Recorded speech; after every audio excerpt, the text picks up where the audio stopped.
We've been having water issues in this country. Where? We have an entire ministry of water, The El Nino is irrigation, even coming. sanitation. Yeah. All right? But then with this all water shortage, we still also have consumption. Wherever we're getting the water from, we are consuming. And as we consume, we are generating wastes, aka sewage. Can that sewage become water again? Think about it. Think about it. I don't want to. You've drunk the water, you've passed it.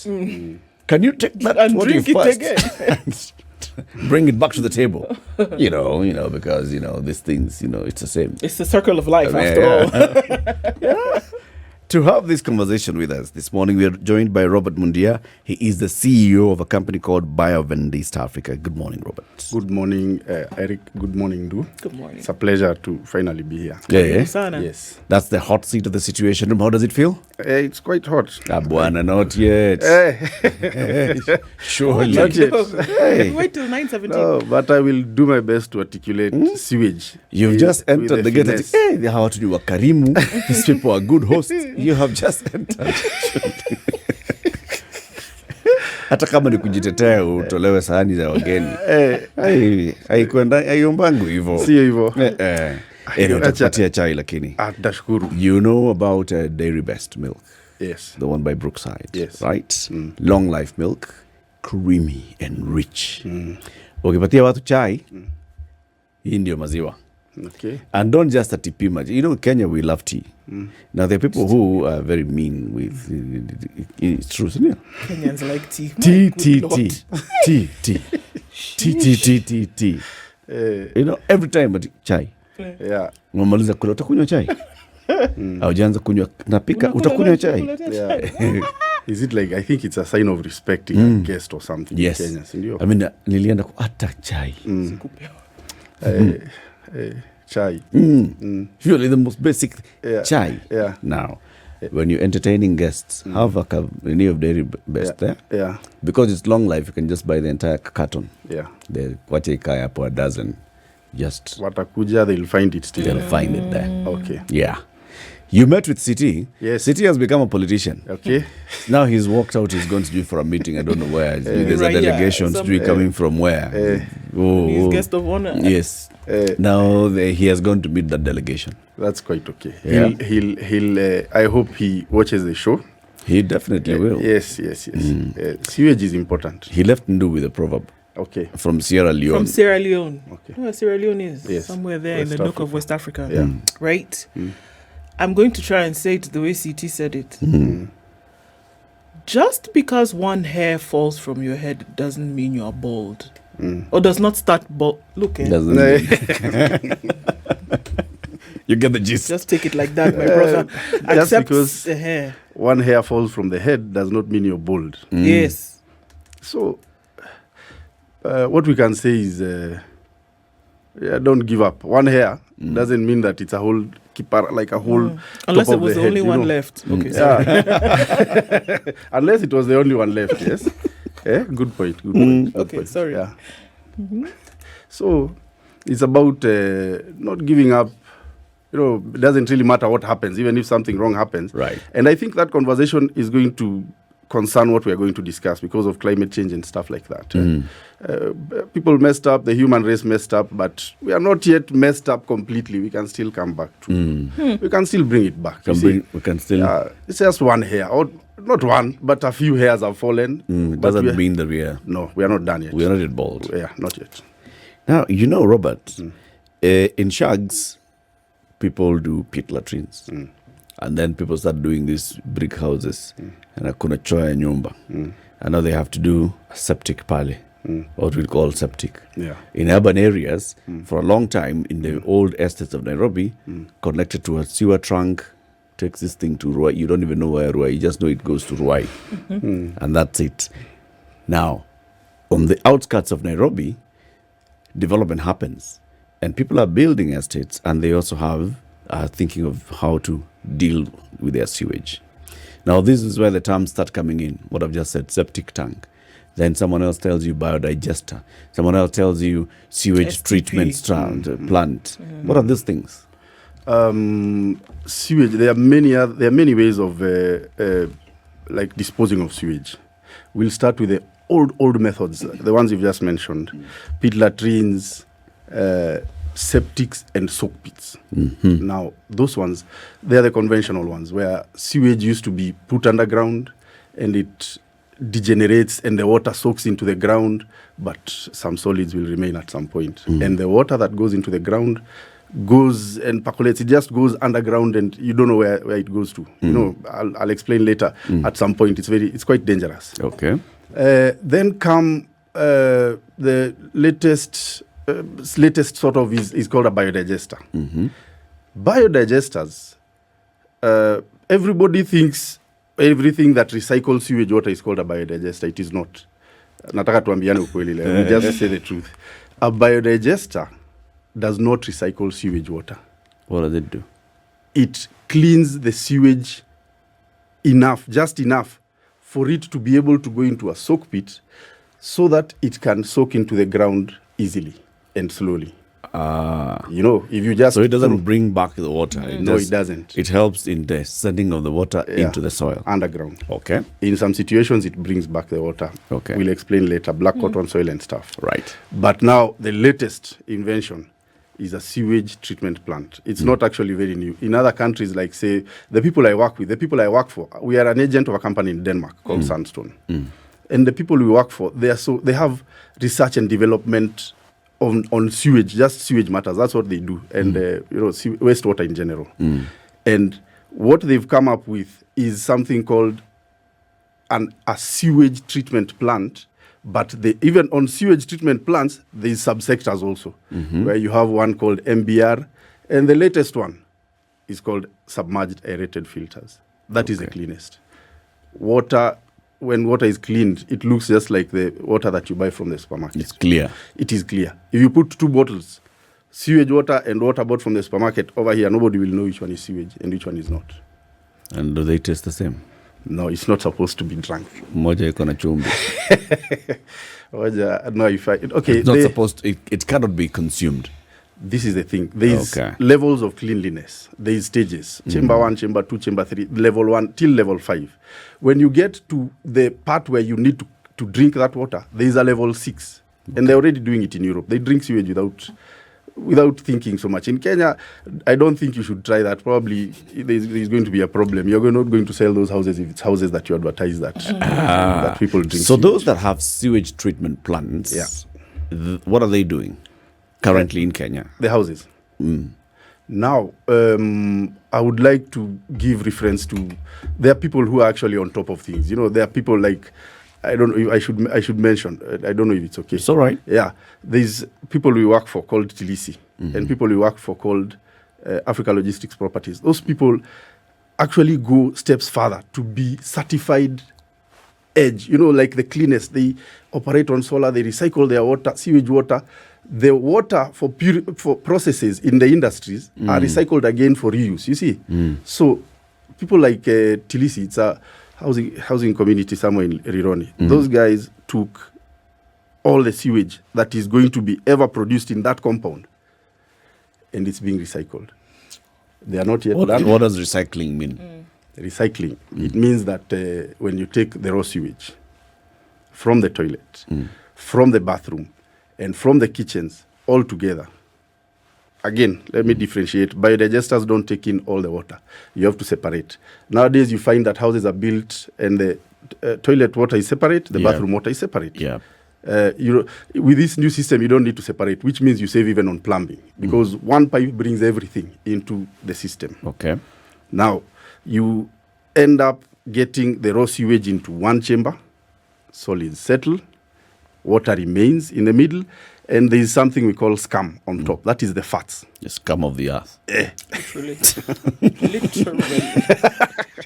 So what is this scum? Scum is important. It's lighter than water. It's fats from soaps, from the kitchen also. Okay. It is good. Biodigesters don't... the scum is not good for biodigesters because they drown or suffocate the bacteria. Okay.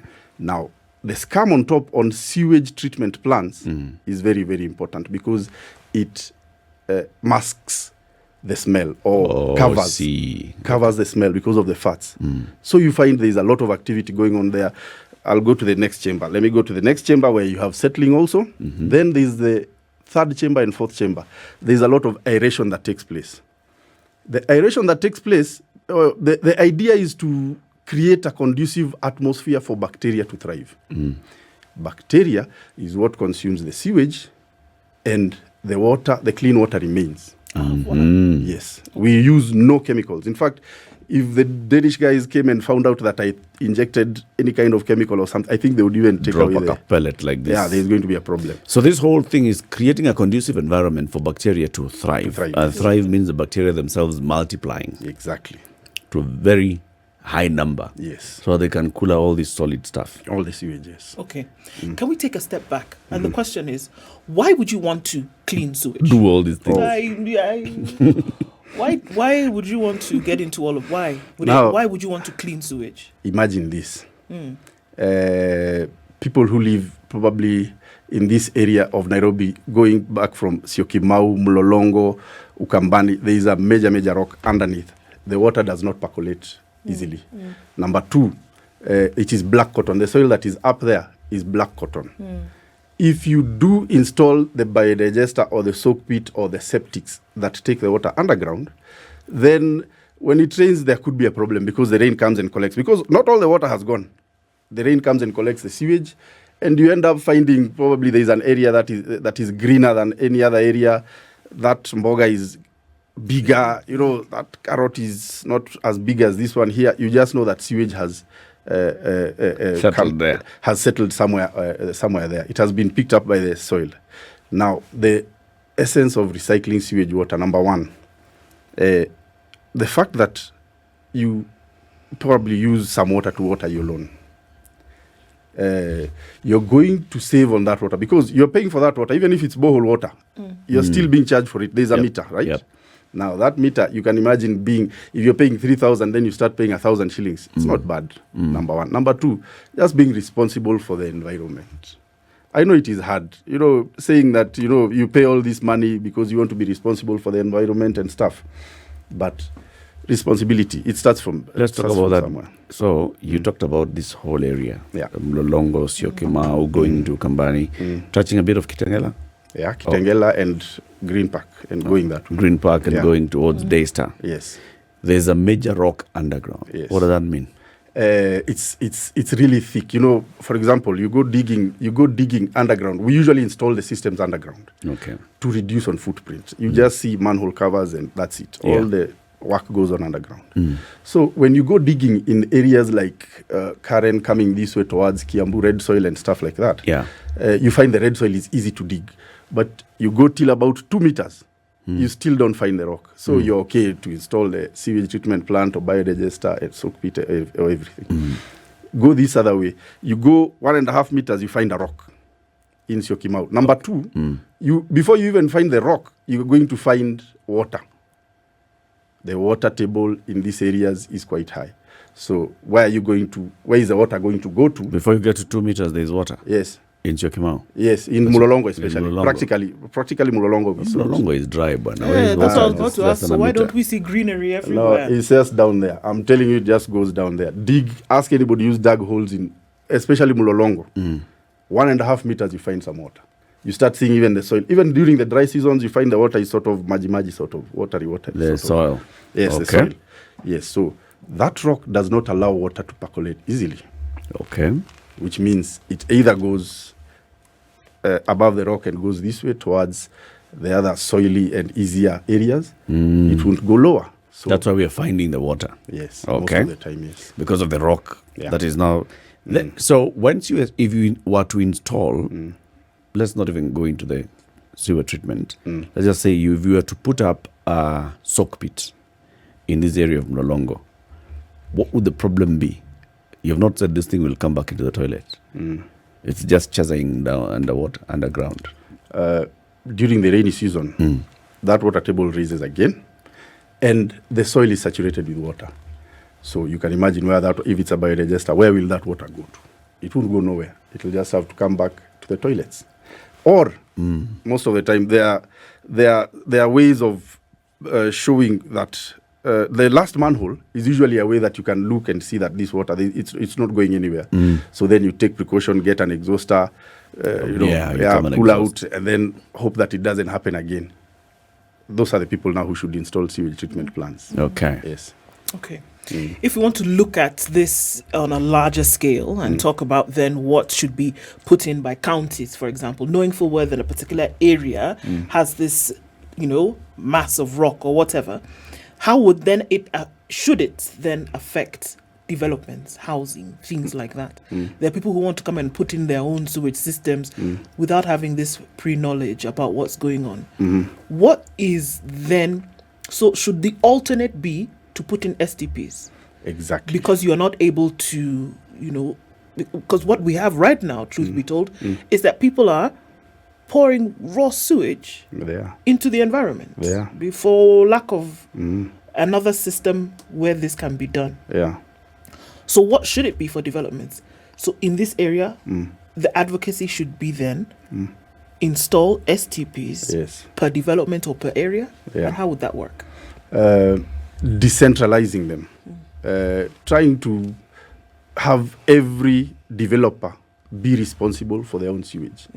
Yeah, because you find that probably, if they're the ones who have installed the STP, one is that they're going to find the benefits of water. So they're going to take advantage. They're going to take care. They're going to maintain it very, very well. Okay. Now, if you have like the laws, there are some laws abroad in Europe where you find it is actually a requirement. It is a legislation. In a particular area, you're not supposed to put in anything that goes that where the water goes underground. You have to install a sewage treatment plant because they know the area. Now, sorry. Go ahead. No, please go ahead. Okay, so you find that in these areas where black cotton, especially where black cotton soil is, it doesn't really matter where the rock is, because in current there's black cotton soil and there's no rock, and they're having problems where the biodigester still the water does not soak in very easily. I mean, the soil is not really good for soakage. So it is supposed there's supposed to be legislation for all this. Sewage treatment and what should be installed in this development. This other development, you're okay. This other development, no, you have to do an STP. Yes, it is important that legislation, but let's just say it's hard to have that legislation, but it should be there. Okay, so what kind of water are we talking about here that goes through the system, and what then can you do with it? Because look, I think that what you're talking about here could be absolutely revolutionary, and I know that there's some people who are using it already and using this recycled water, which is, in some cases almost as good as new, but are using it then for in-house use, like, flushing and maybe washing. But what kind of water are we talking about? 100% renewed water? How does that work? Now, most of this water, if you are building a building, if you start a building from scratch and you engage a company like ours to, from the beginning, you can actually take back that water into another tank on top there, do plumbing separately to the toilet, just to reflush the toilet. The toilet is the biggest consumer of water in a house. Yeah, flushing and flushing and flushing and flush. You're going to save about 45% of your, depending on the cisterns that you have. But the bigger cisterns that consume, that accommodate a lot of water, you can save about 45% of your water if you reflush, just reflushing.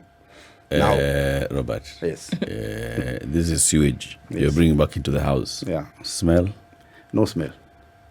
No smell. No, I'm telling you. I don't know how I'm going to take it. So that whole treatment has removed the smell. Even the smell is good. It has removed the color. Yeah. And it comes in at what color is? What color is this water that's entering? Like water you buy from the supermarket. Look at our socials and see. It's clear water. Yes, it is. But then you've got to create a new reticulation system that brings in the water into just the pipes that go into the toilet system. And you can use that to flush. Yes. You said you can also use it for gardening. Cleaning and gardening. Cleaning what? Like cars outside, not I'll tell you why it is used outdoors mostly. Okay. Oh my. There's microorganisms, E. coli, such things. Yes. They are killed well. There's the 5th level of cleanliness where you inject chlorine. It's supposed to clean them. But some of them, just to be careful, let's not be very confident that they're all dead, all the microorganisms, because those are the ones that bring issues. So use it outside. The sun usually kills them faster. Okay. If you pour it onto the compound, like so you can pour it on the compound. Yes, you can wash your parking, if it's Cabro or whatever parking outside, Mazeras and such, and your car inje. Yes. Okay. Yeah. You can water the grass, water the flowers and garden outside. Can you use it for kitchen garden? Yeah, you can. Yes, you can. It's actually clean water. It's actually okay to use it for garden. Look at it this way. So you can grow your skuma with this sewage water? Yes. Because it's been treated? Yes. Look at it this way. Yes. Would Nema, Kanjo, Warma, all of those bodies allow for this water to be thrown into the drainage, not sewage. Drainage. They allow it. It means that it is clean enough water for people to be able to touch. They are not risking anything. Yes. Okay. You say it's a treatment plant, but you've also said that you don't use any chemicals or whatever agents. So what are you treating? Because of separation of matter, that is treatment? Or yes, that is their stages. The first two chambers are usually just settling chambers. Okay. Water is relatively clean. It's sort of like biodigester water at this stage, after the second stage. Now, the third chamber, the Danish operation that we got trained, is the third chamber collects. You can't give the bacteria sewage. There's a lot of flow in the morning. Everybody's showering, cooking, using the loo, everything. You can't just give it in the morning and then let it dry, let it not have anything during the day. Yeah. So there's a third chamber that collects every 15 minutes, programmed. Collect a control panel where you program. I'll get to it. This thing is even more complicated. It collects what? The sewage from chamber 3. Oh. Yes. Takes it to another, where the bacteria is. Okay. Every 15 minutes. And this is all happening underground? Yes. Okay. So you're feeding this bacteria? You're feeding the bacteria with food, sewage, and also oxygen for it to thrive, for it to be stronger and bigger. Then from this chamber you go to? Now that one blows for about 15 minutes because this other water comes in, displacement takes it to another last chamber. It's called a clarifier. Now the clarifier, there are some trademark issues that we do there. That's why some of the water is not clean and some of the water is clean. From other companies, it's not clean. So there is a way of reticulating that water, the dirty water, back into the chamber 1, the dirty water. The water that remains in chamber 5, is actually very, very clean water.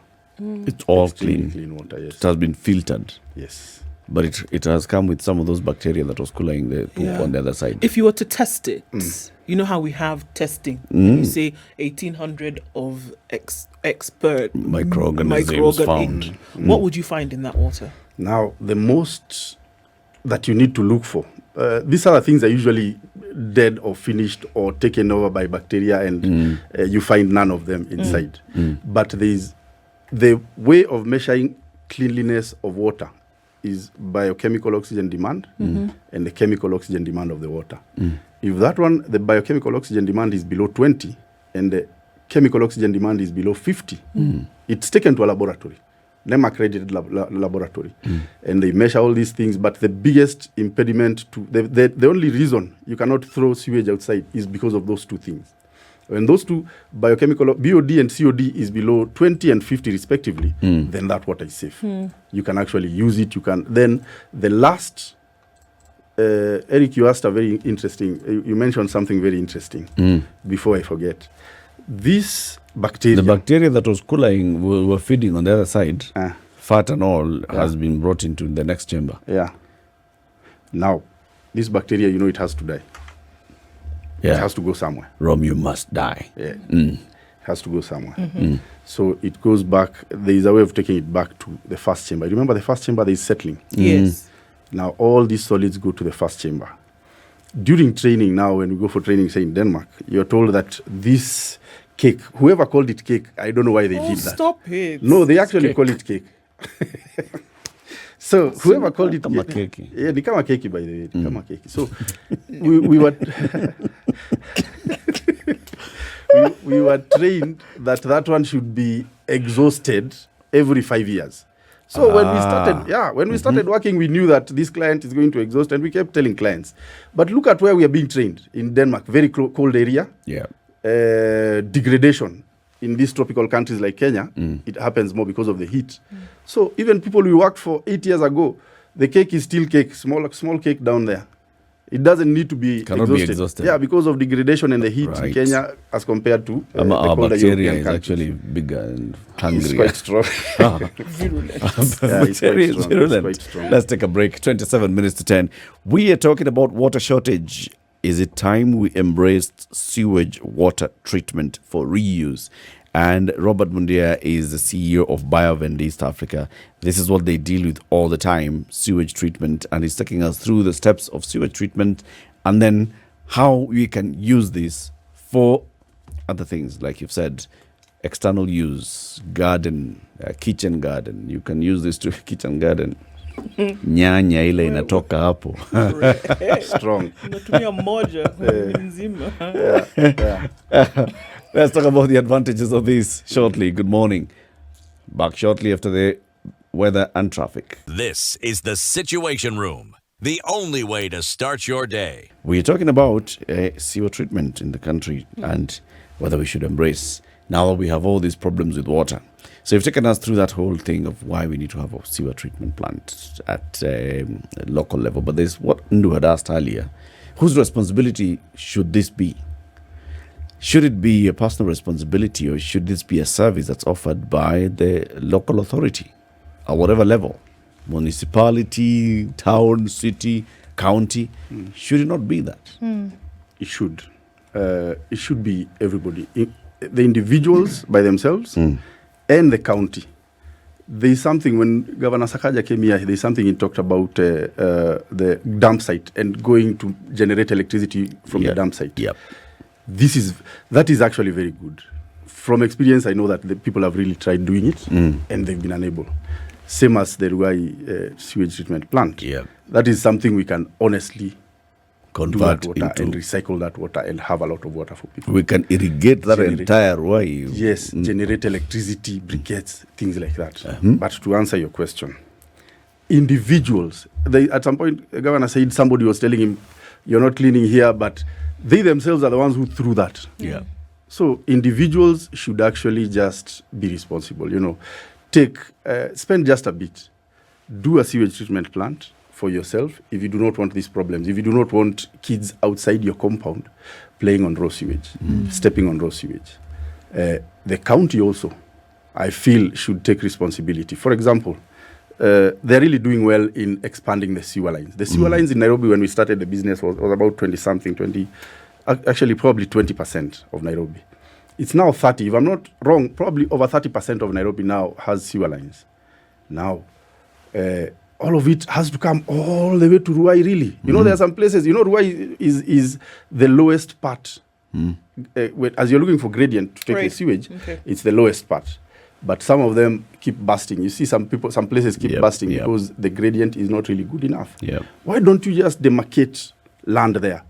Do a sewage treatment plant, clean the water nicely. Not, the Ruai one smells sometimes because it's not really Up to scratch. Yeah, it is not. So do treatment plants, decentralized treatment plants.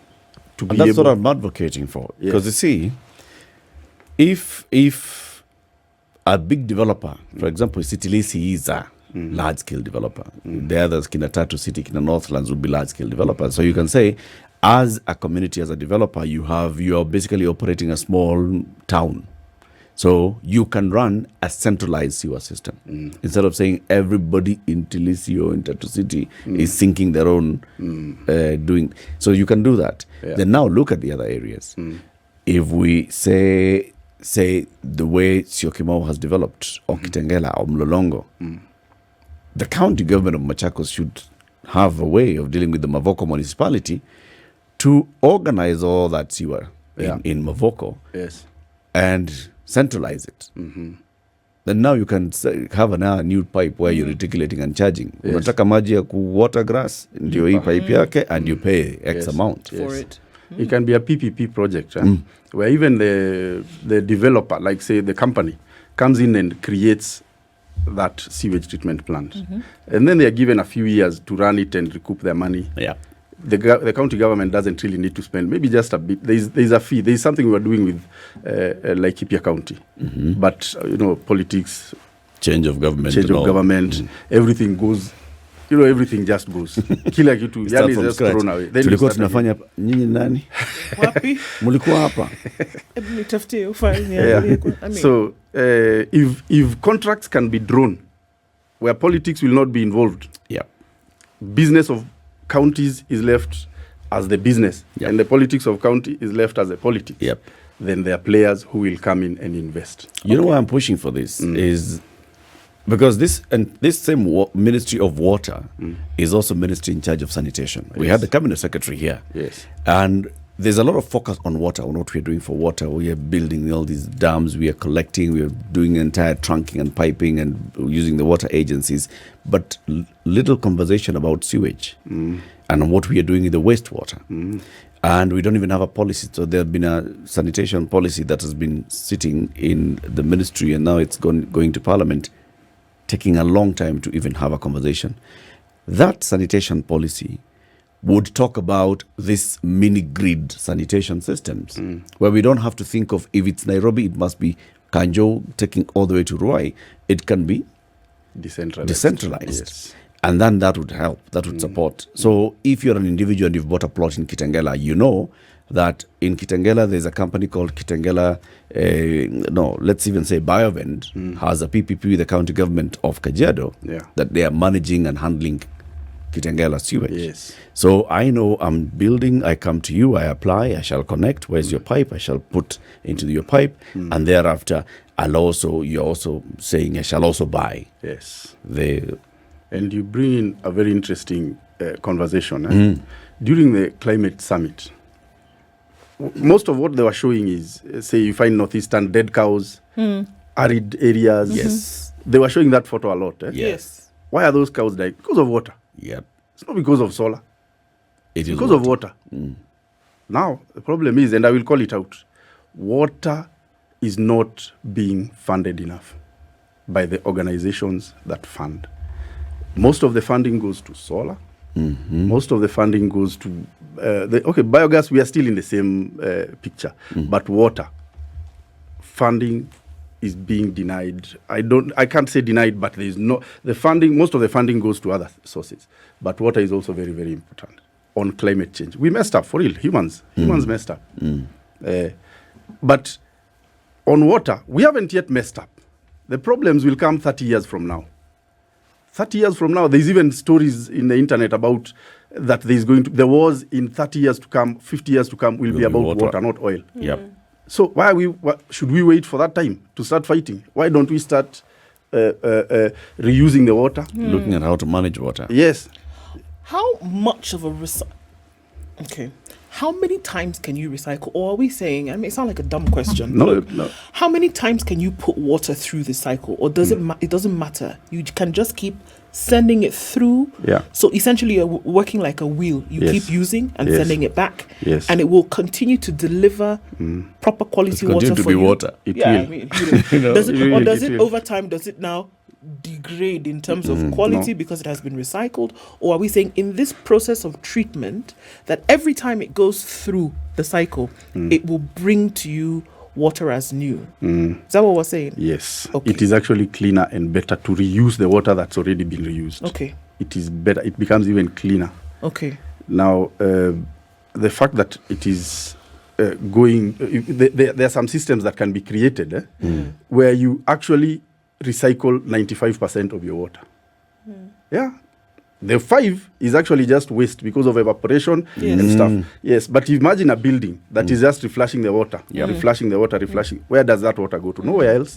It comes back again to the toilets. It's reflashed. It is that way. So, but it's a bit of a dream to achieve 95%. Sure. But there are systems that you can come up and do proper calculations where you recycle so much of your water. And you can. Yes. Okay.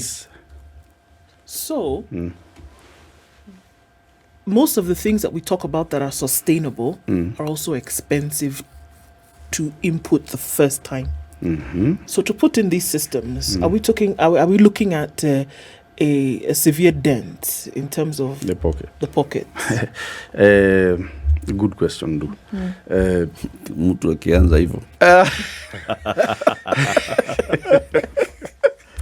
It's a really good question because biodigesters, when somebody has built the house, or come in, gone to Syokimau, bought a plot, done the house, finished, those people are usually broke. Yep. Most of the time. Yep. They do not want to hear expenses. It's just that they cannot enter that house without sewage, a solution for sewage.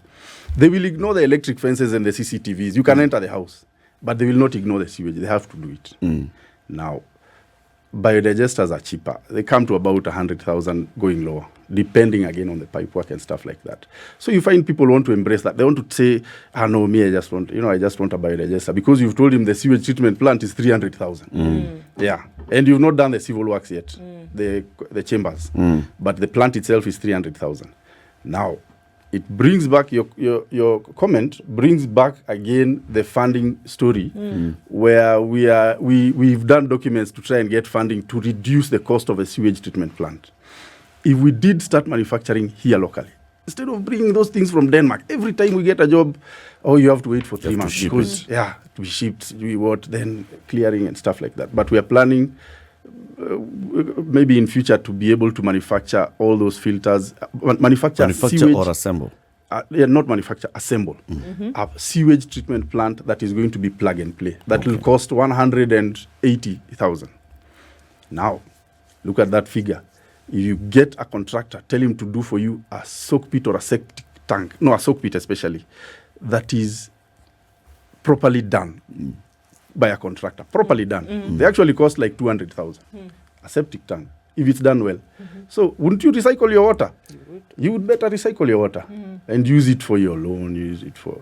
You have other uses for it. I mean, it cuts back on your bills and and headache. Yes. Of where you're getting the water for Also all think where these it's other going to things. go in terms of waste. And also thinking, what's the point of just wasting it Exactly. if you can reuse it? Exactly. We had some young men here, 2 young gentlemen, who were studying in Kenyan universities. And then they got into this government program. And the government sponsored them to go and spend, was it a year or 2 in Israel? 2. They came back and tell us the irrigation and all, the management of water in Israel is at another level. Because they are thinking of everything, how much can we reuse, how much each drop of water is useful. Now we bring back to the conversation about drought and the effects of drought and the fact that for very many months in a year, some parts of this country, just there's nothing that happens. All you're seeing is your animals getting emaciated as you're waiting for the eventual death if the government does not come and buy your livestock. But then we could do all these things in terms of water reticulation and reusing all the water that we have. Yes. How far do you have an association of people who are playing in the sanitation field that is pushing these, that's advocating? No, right now the players in the STP industry, especially sewage treatment plant industry, are not too many. But you bring in a valid point where, and maybe I should call them out even in this show, that probably people need to get together. Because there should be some regulation in that industry. Because there are people who are saying, some people are coming in with systems that they say that this one's recycled sewage water while they don't. That's actually very, very dangerous to the client. How do you operate, actually, now that you bring that up? Do you get, there's WASREB. Yeah. WASREB is the regulator for this sector. Do you get a license from WASREB for you to operate? What or do you happens- just get a Kanjo license, a business permit? It's a Kanjo license, but NEMA also. And the most important one is for every system. After every system, there is a water analysis report that is usually done in NEMA accredited laboratories. All right. So you could get a blanket license, but your job starts deteriorating and you're endangering the lives of people. So for every job, you're tested for every job. And it should be that way. You should, in fact, the people like us should be able to tell the client, we are going to do for you a test, water analysis report in a laboratory. Okay. Get the parameters. The parameters are okay. Now you can discharge the water or touch it. This is it. Yes. But then for me to contract you, what should I look out for in terms of just knowing that this is a legit enterprise? What kind of licenses should I demand of a contractor who's telling me that they can do for me Sewage. History of discharge licenses from that company. Okay. How many have I done? Yeah. How many have this company done? What are the parameters? It's hard to know the parameters. Just go to the client, go to the company, tell them you want to see the job they've done, how clean their water is. Before even just using the eyes, it's okay. But water discharge licenses that the company has had, or these water analysis reports that the company has done for each individual client. Right. That is a way of knowing what kind of people you're dealing with. Okay. Yes. Do you think, sorry, okay. do you think there should be a regulator? I mean, should you people fall under WASREB, the Water Services Regulatory Board? Yeah, we should. And So those are the ones that basically give you a license. You come in to operate, you want to start a business, there's certain basics. yes. This is how you operate. You must have this kind of somebody with this kind of expertise in the organization. You Yes. must do this and the other. And then that also opens you up for regular inspections. Yes. So that the work that you're doing is also being re-inspected by NEMA, by WASREB, And Warma. and WARMA. Yes. So we know that also WARMA, because you are affecting the water table. Yeah. So you have those three agencies that are working with you. Are they currently? They are. Apart from NEMA? Let me be honest. These guys are rough on people who damage the environment when they find out. You know, there is these other people who come, let me not mention, but they come, they check, they get a few shillings and they go. These other guys are very, very serious. Which ones? The NEMAs, the Warmas, they are really, really serious. I've seen people being arrested even. You know, it's a criminal offense to discharge effluent. Yes, it's a criminal offense. So I've seen CEOs of industries being arrested and being told now, you know, till you do this, Yeah. you're not going to open this industry of yours. Right. Yeah. So they are really serious on that, but maybe, as you're saying, maybe regulation, self-regulation, having these companies come together, go say there should be licenses for discharge. Yeah, everybody should be serious. That's what I mean. I mean, looking towards sustainability, in 2019, 2020, we saw the directive that came out. I mean, there had been murmurings of it before, that every development or every house built after a certain time then had to have solar panels. Yes. It was requirement. It is right now. Apartment block, whatever. And when we're talking about sustainability and then going towards sustainable sources of energy, and now here we are talking about water, there's a crisis, sustainable sources of water. Do you think it would be then necessary to have it almost as a directive that must be? Because we're saying, look, the capacity for infrastructure is already limited because of many factors, right? But we're also saying that in terms of supply, we're hurtling towards a place where there will be a crisis soon. So shouldn't it be then at the point where government says, okay, folks, we've seen a solution that works. We've seen it working in other countries. It is possible to do it in Kenya. Should we not have developments then? Should there not be an insistence then on sustainable sources of water via this treatment mechanism? It is so. You've said it as it should be. Immediately you get into the shortcuts that people are taking, and maybe because of expenses, somebody has done the apartment block, the exhauster to get that exhauster out is so expensive, probably 9,000 a visit, and they do it every 2 weeks. They are bound to release that sewage probably at night. There are places you go to where they do. Yeah, you go. The smell is only at night. Yep. Yeah, and sometimes you find a river. As you're driving, it's a river. You think it is a river of clean water. It's not a river of clean water. It's a river in the drainages. It's a river of sewage. So, legislation again. We come back to legislation, where you find that this maybe even start with a particular area. As we were discussing about these areas of Mulolongo, black cotton soil areas, and where the rock is hindering percolation of water. Maybe such areas, people should be told now, no, you have to be. And there's Ngong. Ngong also has a very serious issue of you can't really do a by-register in Ngong.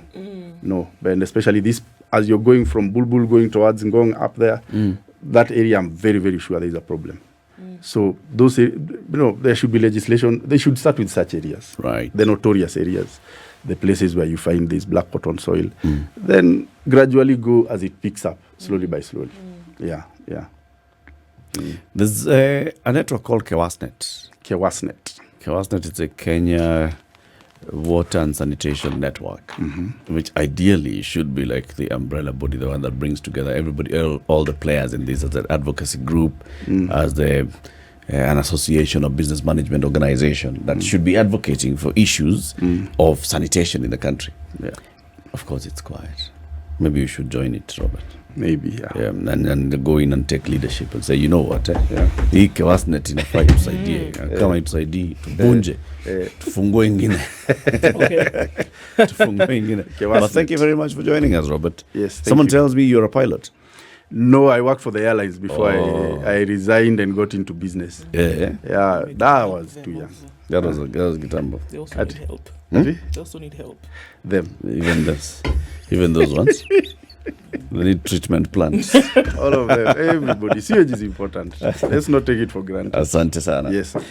Robert Mundia is the CEO of Biovend East Africa. He's been here today. We've been talking about sewage treatment and the importance of thinking about treating sewage for reuse because of the water shortages that we have. Thank you very much for tuning in to Kenya's biggest conversation. Have a lovely Tuesday. This is the Situation Room, the only way to start your day.